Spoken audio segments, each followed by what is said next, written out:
আমরা সবাই কোনো না কোনো সময় হোন্ডার নাম শুনেছি, কিন্তু এই ব্র্যান্ডের পেছনে লুকিয়ে আছে এক বিরাট পেশেন্সের গল্প। ব্যর্থতার ভেতর দিয়ে শুরু হয়েছিল হোন্ডার যাত্রা, আর আজ তারা সাফল্যের শিখরে। চলুন জেনে নেই কিভাবে ব্যর্থতা পেরিয়ে হোন্ডা হয়ে উঠল এক ইন্টারন্যাশনাল ব্র্যান্ড।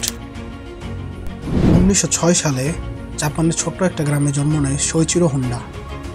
ছোটবেলা থেকে যন্ত্রের প্রতি তার ছিল অসম্ভব আগ্রহ, কিন্তু তার প্রথম যে বড় উদ্যোগটা ছিল পিস্টন রিং ব্যবসা, যা প্রথমবারেই ব্যর্থ হয়। টয়োটা তার পিস্টন রিংয়ের মান গ্রহণ করেনি। হোন্ডা হাল ছাড়েনি, আরও পড়াশোনা করে কারিগরি জ্ঞান বাড়িয়ে তিনি আবারও চেষ্টা করেন। দ্বিতীয়বার তিনি সফল হন এবং টয়োটা তার পণ্য গ্রহণ করে।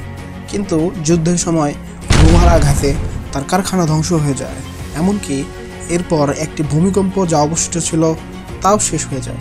যদিও হোন্ডা থেমে যাননি। 1948 সালে তিনি হোন্ডা মোটর কোম্পানি প্রতিষ্ঠা করেন এবং কম খরচে মোটরসাইকেল তৈরি শুরু করেন।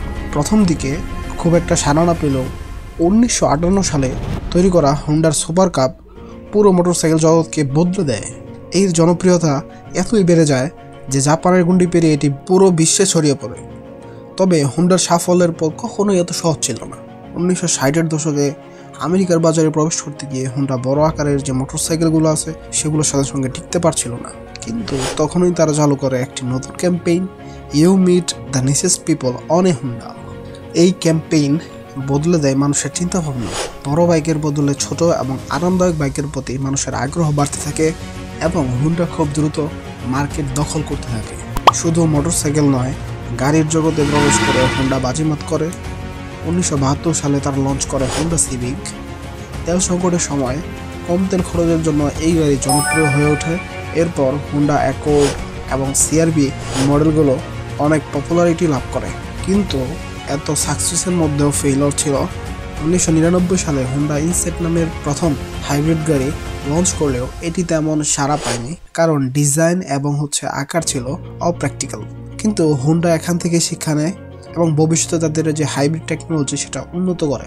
আরেকটি বড় ধাক্কা আসে টাকাটা এয়ারব্যাগ স্ক্যান্ডেল থেকে।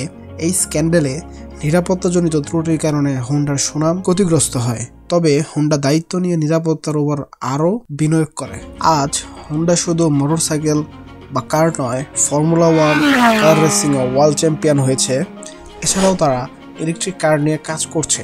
হোন্ডার গল্প আমাদের শেখায় ফেইলিওর হওয়া মানেই শেষ নয়। সোইচিরো হোন্ডার পেশেন্স এবং কখনো হার না ছাড়ার মানসিকতায় তাদের আজকের অবস্থানে নিয়ে এসেছে।